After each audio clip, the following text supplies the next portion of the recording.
Hello दोस्तों, कैसे हैं आप सब। स्वागत है आप सभी का कॉमिक वर्ल्ड चैनल पर। तो चलिए दोस्तों, शुरू करते हैं फिक्शन कॉमिक्स में हॉरर डायरीज का दूसरा भाग।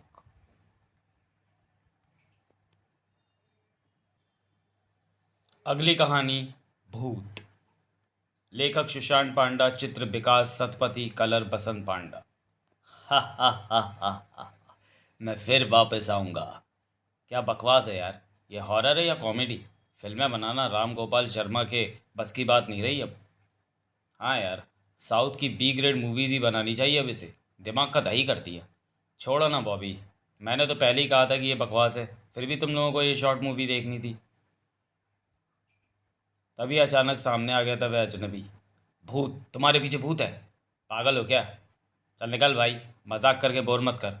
मैं पागल नहीं हूँ। वह बिल्कुल तुम्हारे पीछे ही खड़ा है। भागो लड़की, वरना मैं मार डालेगा तुम्हें। What the hell. साले, लड़की का हाथ पकड़ता है, इतना मारूंगा कि तेरी सारी मस्खरी हवा हो जाएगी। चल निकल यहाँ से। बॉबी बचो वो कार। पर तब तक देर हो चुकी थी।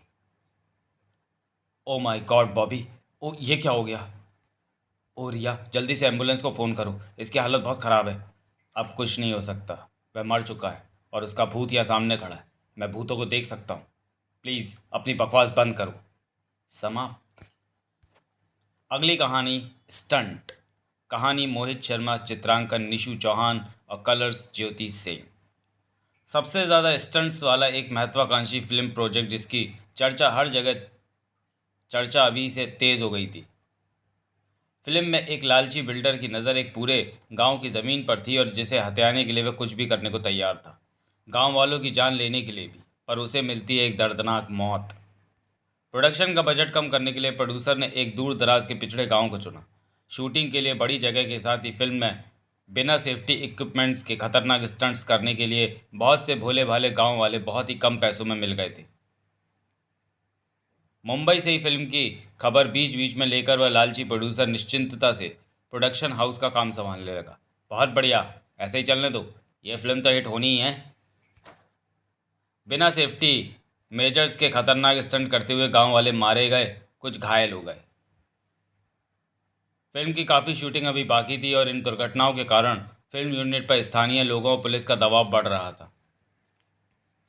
गांव वालों को फिल्म की कमाई का 99% हिस्सा देने का वादा कर दीजिए। बाद में उन्हें बहुत मुआवजा देकर मामला रफा दफा कर देंगे। बहुत ही शानदार आइडिया है सर। योजना अनुसार फर्जी कागजात गांव वालों के पास भिजवा दिए गए थे। फिल्म की कमाई का 99% हिस्सा गांव वालों को दिया जाएगा। इस फिल्म से गांव को बहुत बड़ी आर्थिक मदद मिलेगी और फ़ायदा होगा। ऐसा करने से गांव वालों और पुलिस के दबाव फ्री से कम हो जाता है। फिल्म की यूनिट पर से पुलिस और गांव वालों का दबाव कम हो चुका था। कुछ दिनों बाद फिल्म की यूनिट से प्रोड्यूसर को फ़ोन आता है। फिल्म का आखिरी शेड्यूल शूट होना है, जिसका उद्घाटन फिल्म की पूरी यूनिट और गांव वाले आपकी उपस्थिति में आपके हाथों से ही चाहते हैं। गांव पहुंचकर प्रोड्यूसर को सभी का बर्ताव कुछ अजीब लगा। सभी आखिरी सीन की शूटिंग तुरंत चाहते थे। आखिरी सीन एक ब्रिज पर शूट होना था। प्रोड्यूसर के रिबन काटते ही एक डरावनी हंसी के साथ डायरेक्टर भूत में बदल चुका था। Lights, camera, action. यह सुनते ही अब तक उस फिल्म में कई स्टंट्स के दौरान मारे गए गांव वालों के शत विक्षिप्त शव अचानक से प्रकट हो गए और उस प्रोड्यूसर की तरफ बढ़ने लगे। ये क्या मजाक है? तो दूर रहो, वरना सबके पैसे काट लूंगा। मजाक नहीं प्रोड्यूसर, ये उतना ही सच है जितनी सच्ची तो हमारी मौत थी, जिसने मरने के बाद हमें आत्मा बनकर भटकने पर मजबूर कर दिया था। भटकती आत्माओं ने यूनिट के सारे सदस्यों को मार दिया था। तुझे फ़ोन भी हम आत्माओं ने ही किया था। अब तेरी बारी है। प्रोड्यूसर की दर्दनाक मौत के साथ ही फिल्म का आखिरी शेड्यूल पूरा हो चुका था और फिल्म के प्रिंट्स अपने आप ही उन लीगल पेपर्स की कॉपी के साथ देश भर के डिस्ट्रीब्यूटर्स के पास पहुंच जाते हैं। फिल्म सुपर हिट होती है और मारे और घायल गांव वालों के परिजनों को उनका हक मिलता है। समाप्त। नेक्स्ट स्टोरी, भगवान भली करे। परिकल्पना सुशांत पांडा, लेखक निशांत पाराशर, चित्र संतोष कनौजिया, कलर संगीता त्रिपाठी। दुनिया में कुछ ऐसी चीज़ें हैं जिनका टाइम कभी टाइम पर नहीं चलता। उनमें से एक है ये इंडिया की ट्रेन है। 8 बजे भुवनेश्वर पहुंच जाना था हमको, पर देखो 12 बजने को है और अभी भी कोई अता पता नहीं है कब पहुंचेंगे। इतना स्लो चल रही है भाई साहब, ट्रेन की सुबह से पहले भुवनेश्वर पहुंचते दिखाई नहीं पड़ रहे। अब क्या करें भाई, अब तो फंस चुके। हे प्रभु, कोई तो रास्ता निकालो जल्दी घर पहुंचने का। अब और ज़्यादा सफ़र नहीं हो पाएगा मुझसे। रास्ता भी इतना ज़्यादा ख़राब है कि चलती ट्रेन में से भी किसी का कोई भरोसा नहीं। अरे तो घबराती क्यों है बहू, मैं हूं ना तेरे साथ। अच्छा, टाइम तो बता बहू ज़रा, क्या हुआ है। उप 12:15 हो गए। प्रभु कोई तो उपाय निकालिए। ट्रेन की रफ्तार इतनी तेज़ है कि पसीना भी नहीं सूख रहा। अब लोकल डिब्बे का हाल तो तुझे पता ही है बहू। पंखे टंगे ज़रूर होते हैं पर कभी चलते नहीं हैं। संच! अरे अब कहाँ रोक दिया ट्रेन को बीच में। इससे अच्छा तो बैलगाड़ी पर आ जाती, सुबह ही पहुंच जाएंगे इस ट्रेन की स्पीड को देखते हुए।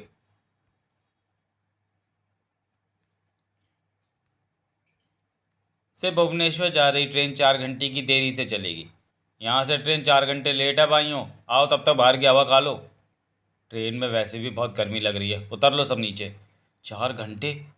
और भी कुछ बुरा होना बाकी है क्या आज। हे प्रभु, हे भगवान, कहाँ फंसा दिया तूने आज। अब कोई रास्ता भी निकाल दे घर पहुँचने का। ऐसा कर बहू, अंजन को फ़ोन लगा, वह कोई रास्ता बता देगा। हाँ ये सही रहेगा, अंजन को फ़ोन लगाती हूँ।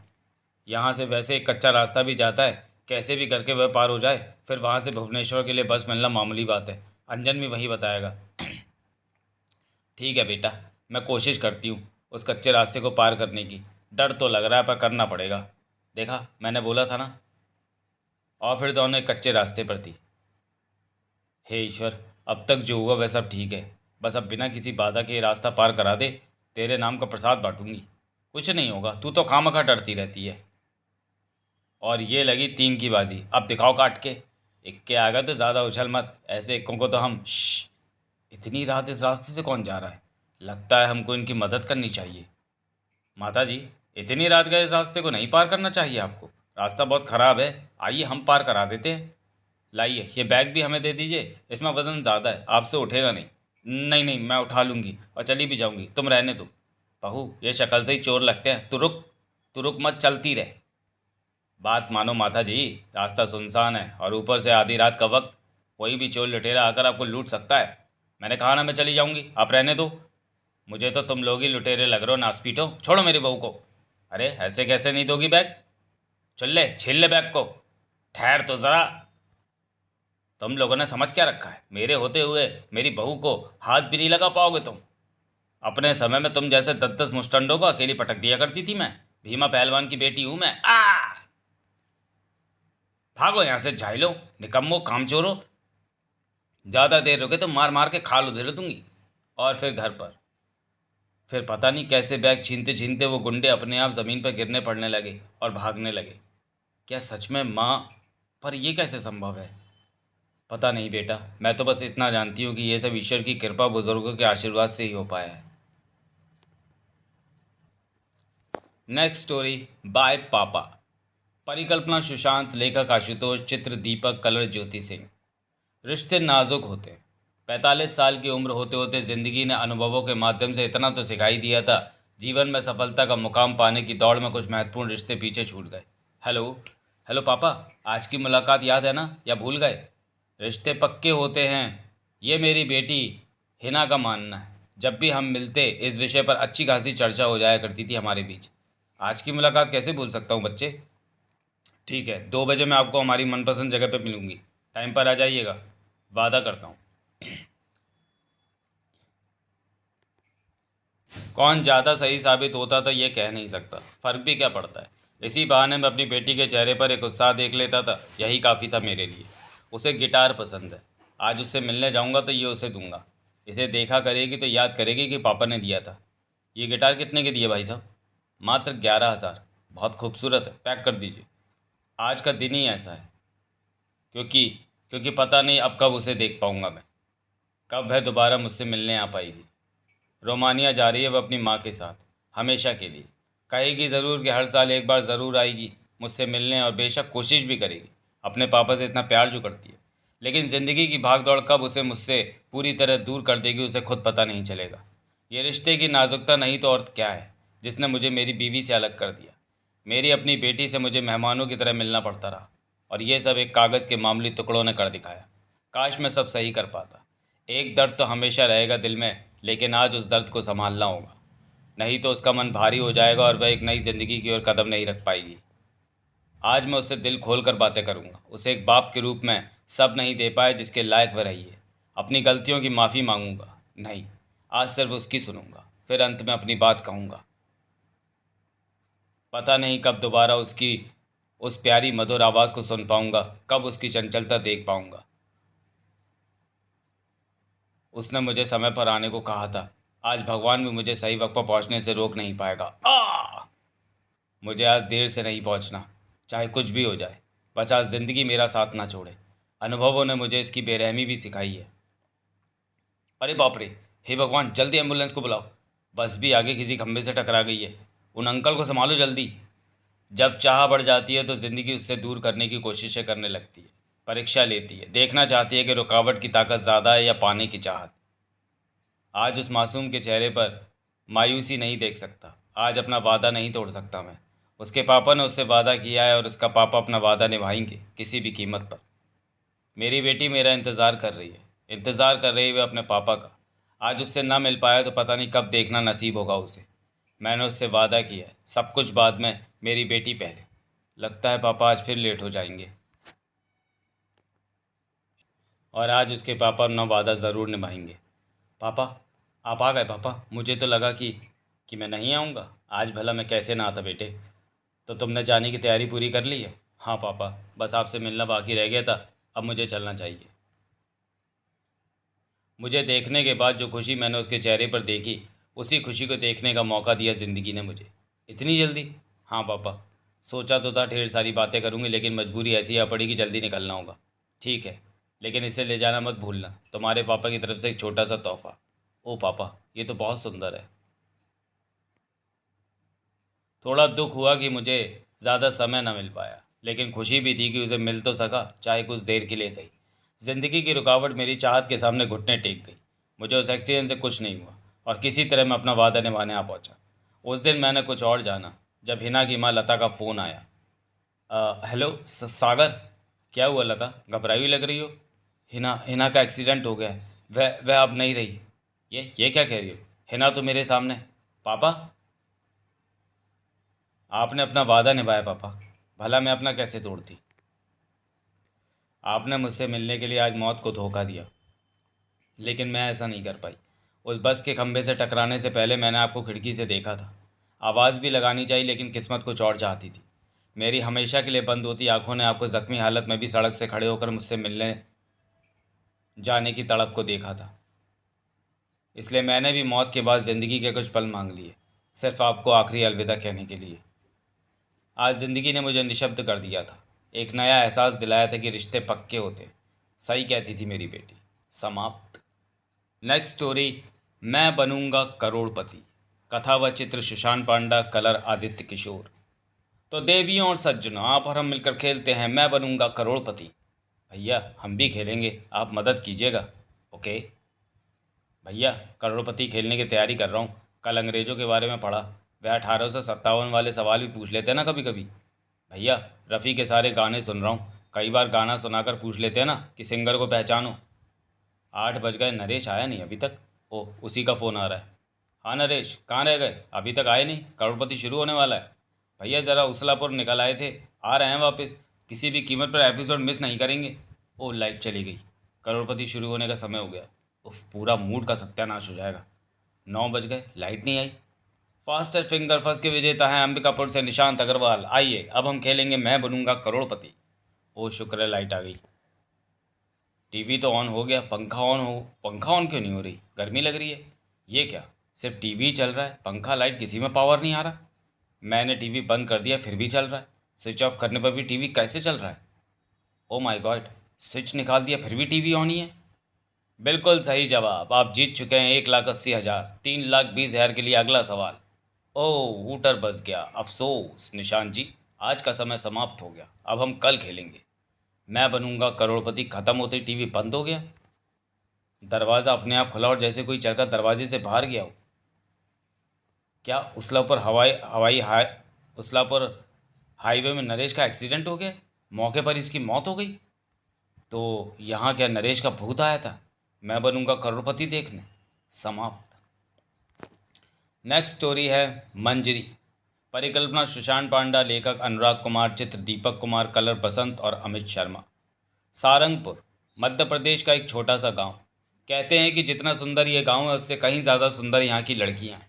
ऐसा लगता है मानो खुद अप्सराएं यहाँ कन्याओं के रूप में जन्म लेती हैं। मैं कभी ऐसी सुनी सुनाई बातों पर यकीन न करता अगर मेरी पोस्टिंग 15 दिनों के लिए सारंगपुर में न हुई होती। मैं शायद ही कभी जान पाता कि अप्सराएं वास्तव में कैसी होती हैं अगर मैंने सारंगपुर में सौंदर्य और लावण्य की उस जीती जागती मूरत को ना देखा होता।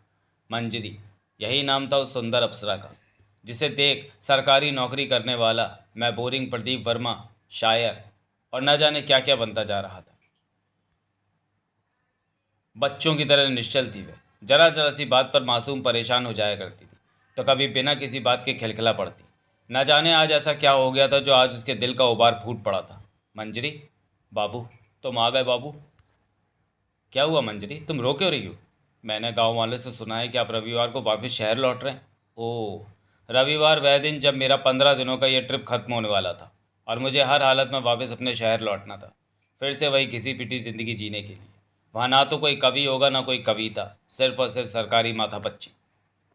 अरे पगली, मेरा काम यहाँ सिर्फ 15 दिनों के लिए ही था। मुझे तो उसके बाद यहाँ से जाना ही था, लेकिन मैं तुम्हें अपने साथ ही लेकर जाऊँगा। चलोगी ना मेरे साथ? मंजरी से दूर हो पाना मेरे लिए संभव नहीं था। मैं उसे कैसे अपने साथ ले जाऊँगा, दुनिया को क्या कहूँगा, ये मैं नहीं जानता था, लेकिन उसे अपने साथ ले जाना था। जहाँ भी ले जाओगे मैं आपके साथ जाऊँगी बाबू। आप अब आपसे अलग होकर आपके बिना नहीं जी सकती। आपकी मंजरी। मंजरी का पागलपन से मुझे जकड़े रहना मुझे बेकाबू सा कर रहा था। तुमसे जुदा होकर रहने का सोचना भी मर जाने के बराबर है मंजरी। ओ मंजरी। हे बाबू, ये क्या कर रहे हो? मैं जितना खुद पर काबू रखने की कोशिश कर रहा था उतना ही मेरा दिल बेकाबू हो रहा था। मंजरी की गर्म सांसों की खुशबू मुझे दीवाना बना रही थी। बाबू, पता है मेरे हाथ में क्या है? आपका बटुआ। क्या करोगी इसका? देखना चाहती हूँ मंजरी के प्यार में डूबकर कितने पैसे लुटाए हैं, कुछ बचा भी है या नहीं। आपके साथ ये दोनों कौन है बाबूजी? हे भगवान! मंजरी ने वह तस्वीर देख ली थी जो चीख चीख कर बयान कर रही थी कि मैं पहले से शादीशुदा था। अब क्या होगा ये सोचकर मेरी रूह कांपने लगी थी।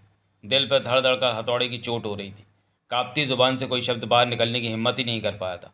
बोलो ना बाबूजी, ये आपकी बहन और भांजा है क्या? कितने प्यारे हैं ये। सही कहा तुमने मंजरी। उफ, जाने कैसे शब्द कहे थे मैंने, पर शायद कोई और चारा भी नहीं था। हटिए बाबूजी, आप हमसे प्यार ही नहीं करते। कभी इतने प्यारे भांजे से बात भी नहीं करवाए। कम से कम ननद से ही बात करवा देते। आप हमसे प्यार ही नहीं करते। ऐसी बात नहीं है मंजरी, मैं तुमसे बहुत प्यार करता हूँ। अगर मैं अपना सीना चीर कर तुम्हें दिखा पाता तो उसमें तुम्हें अपनी तस्वीर दिखती। मुझे किसी तरह मामले को संभालना था। मुझे पता नहीं था कि मुझे कितने और झूठ बोलने थे। हम शादी कब करेंगे बाबूजी?